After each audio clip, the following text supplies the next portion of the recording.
très heureuse de vous retrouver sur Chérifla TV. Mesdames et messieurs, bonsoir et bienvenue aux informations. Le renforcement de l'axe Berlin-Bamako en matière de coopération vient de se traduire concrètement par la visite de travail de la chancelière de la République fédérale d'Allemagne ce dimanche 9 octobre au Mali. Son Excellence Madame Angela Merkel a été reçue par le chef de l'État Ibrahim Boubacar Keïta à l'aéroport international Modibo Keïta Sénou. Cette visite de 48 heures dans notre pays est une première étape d'un périple africain qui conduira la chancelière en Éthiopie, puis au Niger. Amadou Diarra et Seydou Niari. C'est sous un ciel nuageux accompagné d'un léger vent frais qui soufflait sur l'aéroport international le président Modibo Keïta Sénou que ce gros porteur de l'armée de l'air fédérale se posa à 15h20 précise à Bamako ce dimanche 9 octobre. À son bord, la chancelière de la République fédérale d'Allemagne à la tête d'une impressionnante délégation pour une visite de travail de 48 heures dans notre pays. Au bas de la passerelle, le chef de l'État, son Excellence Ibrahim Boubacar Keïta, pour souhaiter une chaleureuse bienvenue à son illustre hôte. Quoi de plus normal pour témoigner de l'excellente coopération bilatérale entre le Mali et l'Allemagne vieille de 56 ans. Après l'exécution des hymnes nationaux, Angela Merkel eut droit à tous les honneurs militaires auprès du président Ibeka, dont le sourire large en disait longtemps la fierté était grande.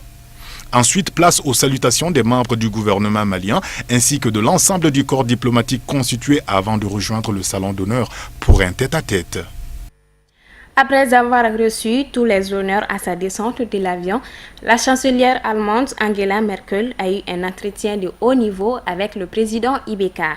Ensuite, les deux personnalités ont animé un point de presse au cours duquel il a été beaucoup question du renforcement de la coopération militaire pour une meilleure sécurité et également les problèmes liés à la migration des peuples africains et singulièrement maliens. Amadou Diarra et Seydou Niari.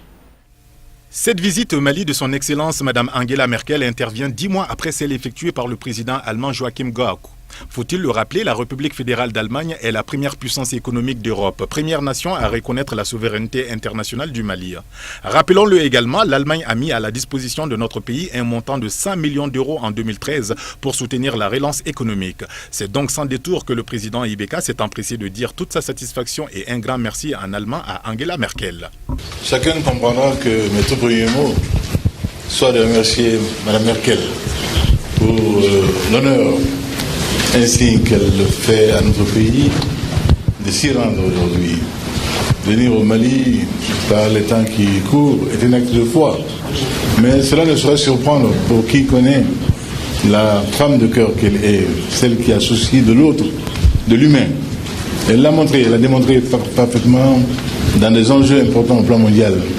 Elle n'a pas eu souci de conséquences de telle décision dès lors que l'humain était interpellé. Cette grande dame que le Mali accueille aujourd'hui, nous ne souffrons guère à ce niveau-là. Madame, nous avons plaisir à vous accueillir au Mali et vous y êtes la très bienvenue. L'Allemagne est notre partenaire depuis très longtemps. Chacun se souviendra ici dans ce pays que l'Allemagne fut le premier pays à reconnaître le Mali indépendant. Madame, cela nous reste très très cher au cœur. Nous avons également le souvenir de visites illustres de vos chefs d'État au Mali ici, qui ont toujours eu le meilleur accueil. Et nous avons également, madame, aujourd'hui, pour aller assez vite, je sais votre temps très compté, nous avons, depuis la survenue de cette crise que notre pays traverse, eu le bénéfice de votre accompagnement, qui s'est traduit aujourd'hui par une décision superbe du militaire allemand qui a autorisé l'envoi au Mali de 650 militaires, pour la première fois dans l'histoire militaire allemande. Cela, madame, a été apprécié au Mali. Madame Merkel, soyez la très bienvenue à la République du Mali, qui vous ouvre les bras et vous accueille comme une amie. Merci. Danke. La chancelière allemande a de son côté aussi remercié les autorités maliennes pour l'accueil chaleureux qui lui a été réservé, digne de la légendaire hospitalité du pays. L'Allemagne joue un rôle plus que jamais prépondérant dans la stabilisation du Mali, notamment par le déploiement d'un contingent de 650 soldats allemands pour renforcer les troupes de la MUNISMA. Angela Merkel se félicite également pour les accords de paix qui constituent une réelle avancée dans la stabilité du Mali. Les questions de sécurité et de migration ont largement constitué les axes principaux de ce point de presse conjoint. Nous aidons certes, mais nous faisons aussi nous contribuons aussi à ce que les Maliens prennent en charge leur propre destin et nous souhaitons promouvoir ce développement. La même chose vaut pour la formation des agents de la police pour combattre les passeurs, pour combattre le trafic de drogue, que ce soit la migration illégale, que ce soit d'autres trafics. EUCAP au Mali est d'ailleurs dirigé par un représentant allemand. Je pense que c'est un travail qui est beaucoup apprécié au Mali et sur la demande de la France, nous avons envoyé 650 militaires allemands à la MINUSMA dans le nord. Bien sûr, la situation sécuritaire est encore mauvaise et nous souhaitons contribuer à ce que cette situation sécuritaire s'améliore. Nous savons parfaitement que les seuls militaires ne créeront pas la paix. Voilà pourquoi nous attachons une très grande importance à la mise en œuvre des accords de paix, qui ont été réussis grâce à la modération de l'Algérie. Mais maintenant, il s'agit de la mettre en œuvre. Et nous l'avons dit à plusieurs reprises, que la situation sécuritaire ne permet pas à tout le monde de vivre dans la paix, qu'il y a beaucoup de soucis, que les enfants ne peuvent pas être scolarisés partout. Donc ce soir, nous aurons encore l'occasion d'en parler plus dans le détail pour savoir comment nous pouvons améliorer les choses très concrètement. Angela Merkel estime qu'il est plus que jamais indispensable de permettre aux populations maliennes de participer elles-mêmes au devenir de leur pays. Cela passe nécessairement par une formation adéquate qu'elles peuvent recevoir sur place au Mali.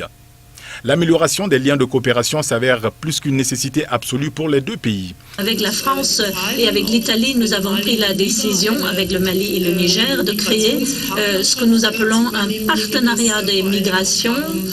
Ce qui m'importe, c'est de prendre les mesures qui permettent à la population de rester ici, de connaître un bon développement, pour permettre surtout à la jeune génération d'avoir une bonne formation, une bonne éducation, pour avoir la possibilité de construire leur propre pays. Je pense que c'est une très grande importance qu'il n'y ait pas de fuite de cerveau dans les pays d'Afrique. Il faut que les gens restent ici pour construire son propre pays. À la question de savoir si l'aide allemande à la sécurité au Mali prendra le dessus sur l'aide au développement, notamment dans le domaine de l'agriculture et dans bien d'autres secteurs pour une meilleure qualité de vie, la chancelière répondra sans hésiter Nein, signifiant non, et donne l'assurance entière que le renforcement de la coopération militaire ne se fera aucunement au détriment de l'aide au développement. C'est le contraire, la coopération au développement sera renforcée. Vous savez qu'il y a le Fonds fiduciaire de l'Union européenne, il y a aussi cette coopération au développement qui sera renforcée l'année prochaine. La coopération au développement, surtout dans les régions du nord du Mali, pour apporter un soutien. Donc, nous ferons plus en matière de sécurité, mais non pas au détriment de la coopération au développement, que ce soit l'assainissement, l'eau, l'irrigation, l'agriculture. Et je dois dire, il faut peut-être renforcer nos efforts en matière de formation et d'éducation. Au cours de cette visite de travail au Mali, la chancelière allemande a eu l'occasion de rencontrer les chefs religieux du Mali. Au programme également un entretien avec les soldats des forces armées fédérales de l'Allemagne présentes sur notre territoire. Elle a pu rencontrer aussi les représentants au Mali de la coopération allemande en matière de stabilisation et de développement avant de s'envoler dans la matinée de ce lundi pour Addis Abeba, la capitale éthiopienne. La suite de son périple africain la conduira au Niger.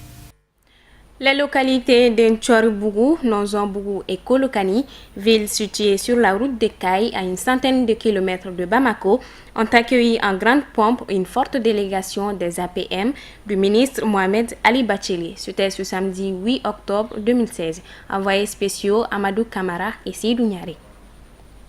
Cette visite des APM du ministre Mohamed Ali Bacheli à Kolokani est une volonté commune des populations de cette localité pour éradiquer le mal qui est la spéculation foncière. Nous sommes à Kolokani à l'invitation des citoyens de Kolokani par l'intermédiaire de leur organisation dirigée par Blaise et par Bala, la coordination du Bénédougou et l'association du Bénédougouton. À leur demande, nous sommes venus. Nous sommes venus écouter les citoyens de Kolokani par rapport à leurs préoccupations. Les préoccupations ici, ce qu'on a recensé, la plupart c'est du foncier. Il y a beaucoup de litiges fonciers. Des fonciers qui normalement ne devraient pas, ce genre de litige ne devrait pas exister parce que simplement c'est une ville où normalement les gens se connaissent, s'entendent et se respectent. La lutte contre ce phénomène est désormais l'une des préoccupations du président de la République et du gouvernement actuel. Écoutez, vous avez été témoin de tout ce que les citoyens et les citoyennes de Kolokani ont rapporté de leurs problèmes et du vécu de la réalité de ces problèmes-là, à savoir l'intervention tous azimuts de l'illégalité la plus avérée, d'autorités qui n'ont d'autorité que parfois leur nom, tant leur comportement jure avec les normes juridiques admises dans ce pays. Ce n'est pas comme ça qu'on bâtit un pays. Ce n'est pas comme ça qu'on incarne la volonté de bâtir un pays. On ne peut pas bâtir un pays sur des pratiques dignes de la spoliation crapuleuse des terres. Et c'est cela qui a été rapporté ici, purement et simplement. La société elle-même, à travers les citoyens, doit assurer sa résistance contre l'arbitraire. La République, c'est la citoyenneté. Et l'État n'a de sens que si les citoyens sont reconnus dans leurs droits, précise le ministre Bathily à ses interlocuteurs. N'en est à se demander si, comme dans une certaine mesure, on n'avait pas confié les troupeaux du village à des hyènes déguisées en bergers. Là, c'est grave, très grave. Voilà ce qui a été expliqué ici. Et en retour, qu'est-ce qu'il faut faire quand c'est des cas comme ça? Il faut donner aux citoyens les moyens de se défendre. Et quels sont ces moyens? C'est la loi. Moi, je demandais qu'on porte plainte. Les associations du Bélédougou ont une vocation de défendre le développement social, économique et la sécurité dans ce pays. Donc, priver les gens de leur champ, le morceler comme on l'a entendu ici, eh bien, ce n'est pas le développement. Que les associations se constituent partie civile devant les juges et qu'ils interviennent massivement pour défendre toutes ces personnes spoliées de leurs droits. Nous, aux associations pour le Mali, nous sommes prêts à les aider à porter plainte contre eux. L'objectif, selon lui, est de trouver une solution définitive aux problèmes d'expropriation dont sont victimes les populations installées sur leurs terres depuis plusieurs années. Le ministre Bathily entend mener des actions contre les spéculateurs fonciers avérés de cette localité. Tout de suite, un tour d'horizon de l'actualité africaine, en bref et en images, une compilation signée Kafouné Bathily.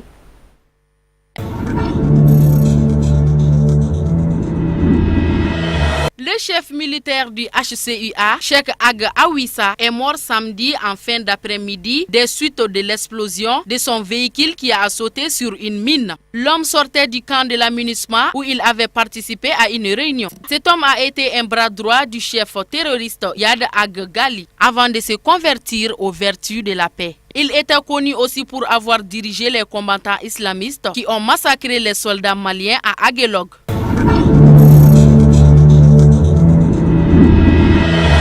En Mauritanie, quelques partis d'opposition qui avaient accepté de participer au dialogue national menacent de se retirer. Entamée fin septembre, cette initiative doit aboutir à une réforme constitutionnelle. L'opposition dialoguiste menace de quitter la table parce que le gouvernement fait pression pour mettre la question de faire sauter la limite du nombre de mandats à l'ordre du jour. Le vendredi dernier, le porte-parole du gouvernement a affirmé que la question du mandat présidentiel était bien à l'ordre du jour.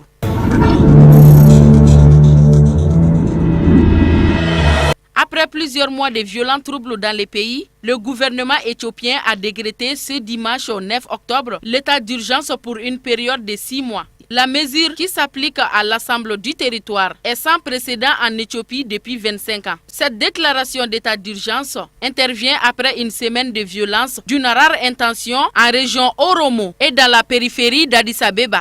Les manifestants ont brûlé les entreprises étrangères, saccagé des bâtiments publics, bloqué de nombreuses routes avec des barrages improvisés. Cette mesure, sans précédent en Éthiopie, marque un durcissement face au mouvement de contestation qui dure depuis maintenant près d'un an et dont la répression a déjà fait plusieurs centaines de morts.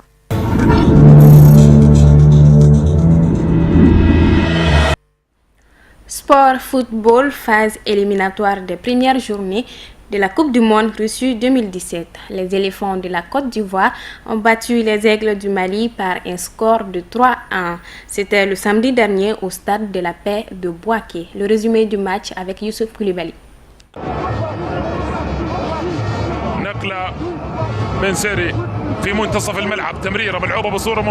Cueilli à froid dès la 18e minute de jeu par les aigles du Mali grâce à un but de Sambou Yatabare, les éléphants de la Côte d'Ivoire ont pris seulement 8 petites minutes pour prendre le dessus et empocher le gain de la partie face aux aigles du Mali d'Alain Jurès sur un score de 3-1. En 8 minutes, la bande à Dussier a prouvé qu'elle n'était pas championne d'Afrique sur papier. Car, après le but de Yatabare, les Ivoiriens ont frappé coup sur coup 3 buts. D'abord, d'une frappe sans élan à l'entrée de la surface, Jonathan Kondila remet la pendule à l'heure à la 26e minute du jeu. Ensuite, Serge Aurier oblige le défenseur malien Salif Koulibaly à commettre l'erreur en marquant contre son propre camp à la 31e minute de jeu. Puis, Gervinho, d'une demi-volée du gauche imparable, n'a donné aucune chance au portier malien à la 34e minute de jeu. Tout cela avant la fin de la première période. En deuxième période, les Maliens ont tenté de recoller au score, mais n'ont pas pu tromper la vigilance des hommes de Dussier. Le rythme était clairement retombé et les éléphants semblaient se contenter de cet avantage de 2 buts. Le score en est finalement resté là, malgré de nouvelles situations chaudes pour le Mali. Bonne opération pour les Ivoiriens qui prennent ainsi la tête du groupe C. Plus tôt dans la journée, les Gabons, contraints au nul par le Maroc, avaient déjà perdu des points dans la course à l'unique ticket pour la Russie 2018. Sur la piteuse pelouse du stade de Franceville, l'une des enceintes prévues pour accueillir la CAN 2017, les deux équipes ont été incapables de poser convenablement leur jeu.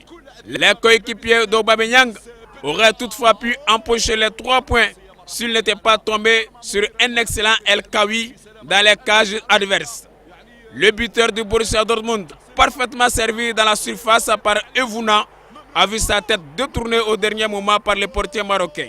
Le prochain match contre le Mali en novembre s'annonce déjà décisif pour les deux formations, tandis que les aigles d'Atlas du Maroc devront bonifier leurs points face à la Côte d'Ivoire en domicile. Ainsi, après une première journée des phases éliminatoires de la Coupe du Monde Russie 2018, la Côte d'Ivoire est première avec 3 points plus 2, suivi du Gabon et du Maroc qui récapitulent 1 point chacun, et le Mali ferme la marche avec 0 points moins 2. والفرحة الأولى لمالي والفرحة الأولى لمالي سامبو يا تباري. Voilà, c'est cette page sport qui met fin à cette édition. Merci de l'avoir suivi. Excellente suite de programmes sur Cherifla TV. Bonsoir.